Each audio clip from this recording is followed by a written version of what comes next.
Low carb diet, low fat diet, vegan diet, paleo diet, detox diet, military diet, the zone diet, and finally today I'm going to be talking about the Atkins diet.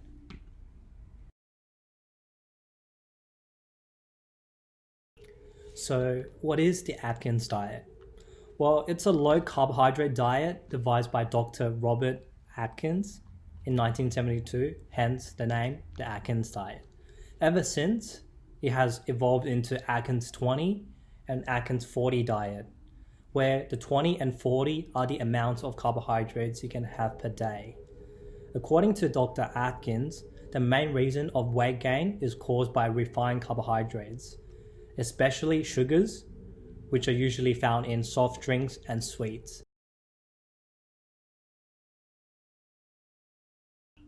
As humans, our primary energy source is glucose. So whenever we consume glucose, our body produces insulin, which then converts these glucose into glycogen stored in our muscles, or converts it straight to fat, or use it up as energy.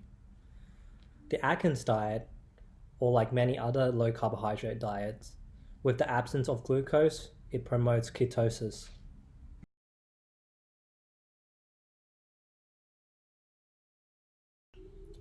Ketosis is the process when our body uses fat instead of glucose as its primary energy source. So this occurs when the body senses that the insulin levels are low when we don't get enough glucose into our system.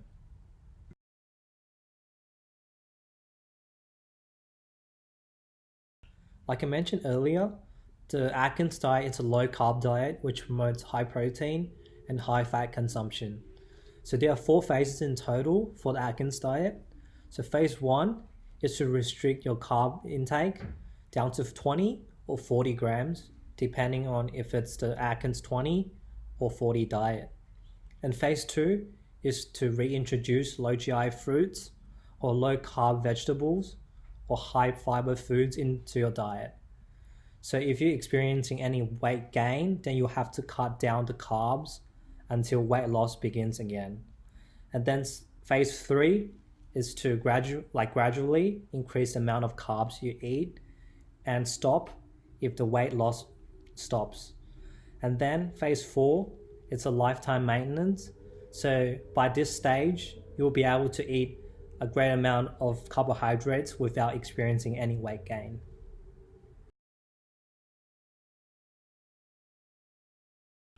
So what are some good things about the Atkins diet? Well, in our modern day society, we tend to overeat and especially overeat too many carbohydrates. So by following the Atkins diet, we are restricting the amount of carbohydrates we eat, which ultimately leads to less energy being consumed. So like what we study throughout the semester, if we eat less than we move, we'll be experiencing a weight loss. So it's quite simple and it's easily done. And other benefits are like by limiting the amount of carbohydrates you eat, there'll be a less chance you get diabetes, or this method, this Atkins diet, can be used to treat diabetes, which could be beneficial for many people.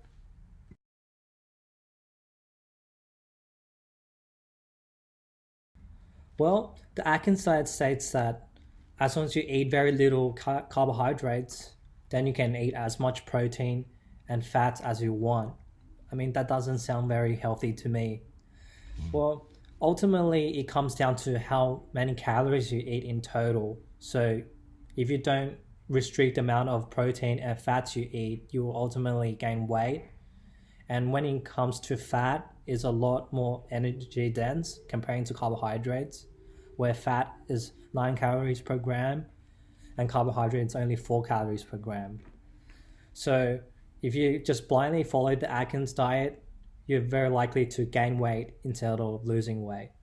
So some other, I guess, bad things about the Atkins diet would be it's quite money consuming when you consider the type of food you eat when you're on a low carb diet. So the foods you preferably eat would be meats and like low carb foods like, avocados or salmon, which can all get pretty pricey. So if you want to follow the Atkins diet, you better watch out for your wallet.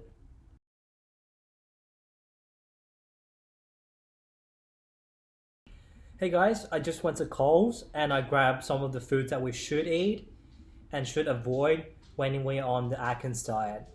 So we'll start from the vegetables, which no matter what kind of diet you do, these are always good for you. But with that said, not all vegetables are suitable for the Atkins diet. So for example, over here we have carrots or potatoes, which are quite high in carbohydrates, which you should avoid. And fruits and tomatoes. So if you don't know, these are actually fruits, they're not vegetables. And kiwis, they also should be avoided because they're quite high in sugar as well. So if you really do want to eat fruits, you can go for some berries instead. And let's move on to some meats. So meats in general, like the steak, beef, lamb, chicken, or seafood like salmon, they're all really good. So especially salmon has really good fats and high in protein. So these are good to eat every day. But when it comes to meat, try to avoid anything like these. These are the popcorn chicken. We try to avoid anything that's coated because they're covered in breadcrumbs, which are carbohydrates. And when it's deep fried, it becomes quite unhealthy. And also, get some nuts. So cashews, almonds, they're all really high in good fats, and I guess they're a good snack for you as well. And also, like many websites stated, so you can have all kind of full fat dairy products while you're on the Atkins diet. But to be honest, I don't think it's really correct because all dairy products have lactose, which is a form of carbohydrate or sugar. So I guess milk, cheese, these should also be avoided in my opinion. And of course, chips, all kind of snacks, they're just explosions of carbohydrates. So I guess goodbye chips.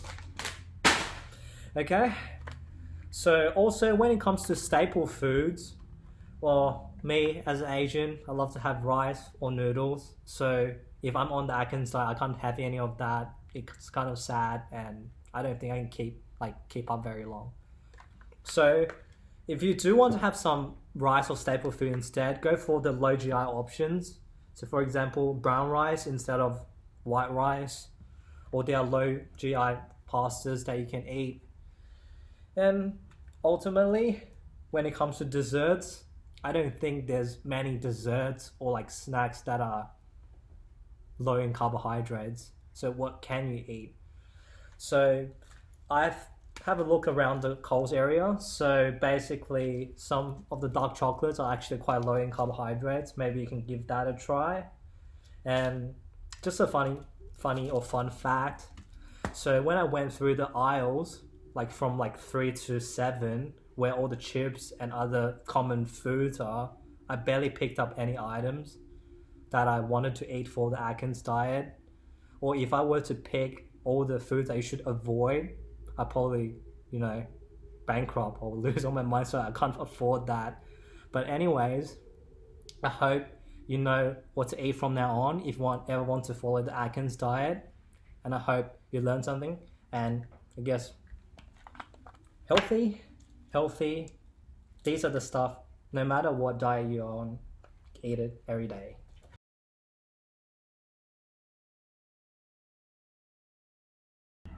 So is the Atkins diet really effective? Well, according to research, there's no direct relationship between weight gain and carb consumption. So I guess the culprit isn't carbohydrate itself. Then what is it? So it really depends, and it is dependent on how much you exercise, how much energy you burn. So as long as you exercise, the consumption of carbohydrates is totally fine, because once it's consumed, it's converted to glycogen stored in your muscle, then it's later used while you exercise. So for the Atkins diet, I would say it's actually very suited for the modern day lifestyle, because most people, they're busy with work and their life, so they tend to not exercise as often. which if they consume regular foods, which tend to be quite high in carbohydrates, then the unused carbohydrate will be then converted into fat, lead to weight gain. So I guess the Atkins diet, the low carb approach is really suitable. However, if you blindly follow the Atkins diet, which states as long as you eat low carb foods, you can eat as much protein and fat as you want, which sounds really silly. So even with good foods like salmon, high in good fats, high in protein, if you overeat it, you're going to be having too much fat going into your blood, which in a long-term period would lead to cardiovascular disease and many more bad things.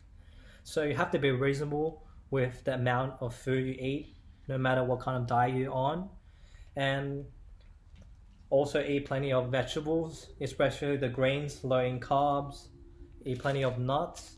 So with a reasonable and balanced amount of protein, fat, and fiber, while you're on the Atkins diet, you'll be, I guess, expecting really good results, weight loss, or maintaining your weight. So the next question is if the Atkins diet is really suited for you. You have to ask, do you like to eat only meat and vegetables? Well, for me, it's quite hard for me because I like to eat like rice, noodles because I'm Asian. I mean, it's quite a normal thing, right? So basically for me, going on an Atkins diet sounds quite tough, and I don't think I would be, staying on it for very long. And especially for the first phase where you instantly cut down the carbs down to 20 or 40 grams, where right now I usually consume about 200 to 300 grams of carbs per day. So it's going to be a massive change, and your body will be experiencing, or my body will be experiencing, like quite a bit of change, like water loss, like what we usually call when you're low on carbs, your muscle is flat, you feel fatigue, and I guess while you're at the gym or exercising, your performances will also lower. So it's really up to you and what kind of diet fits your lifestyle. So for the Atkins diet, with fat loss, weight loss, and I guess just maintaining the weight in general, it's a really good method. But of course, like I mentioned earlier, with the foods that you want, like you should eat, it's quite pricey. So I guess think twice before you approach this diet method. And I hope you've learned something today. And I guess see you next time.